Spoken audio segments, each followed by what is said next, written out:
একদিকে তাসকিন, অন্যদিকে মুস্তাফিজ, এক প্রান্তে নাসুম আহমেদ, অন্য প্রান্তে শেখ মাহেদী, সঙ্গে তানজিম হাসান সাকিব, শরীফুল ইসলাম, সাইফুদ্দিন এবং রিশাদ হোসেনরা তো আছেনই। এশিয়া কাপে বাংলাদেশের সবচেয়ে বড় শক্তির জায়গায় এই বোলিং লাইন আপ।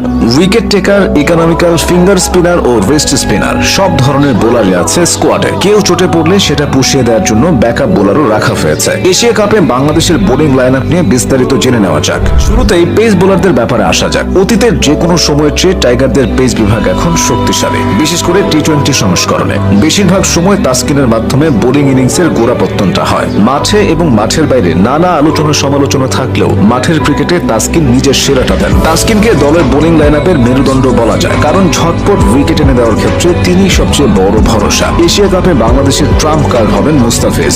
মুস্তাই দেশের সেরা টি-20 বোলার, এ নিয়ে কারো দ্বিমত নেই। অফ ফর্মে থাকা মুস্তাও প্রতিপক্ষের জন্য ভয়ের কারণ, সেখানে এখন তিনি আছেন ফুল ফর্মে। পেস বোলিংয়ে শুধু এই দুজনেই সীমাবদ্ধ নয় বাংলাদেশ, আছেন শরীফুল ইসলাম, তানজিম হাসান সাকিব ও সাইফুদ্দিনের মতো পেসার। শরীফুলের শক্তি হল নতুন বলে দুই দিকে সুইং করানো এবং ধারাবাহিকভাবে লাইন লেংথ বজায় রাখা। অনেকটা একই ঢঙে বল করেন তানজিম হাসান সাকিব। গতিময় বোলিং এর সাথে আগ্রাসনের সংমিশ্রণে নিজের দিনে তানজিম অপ্রতিরোধ।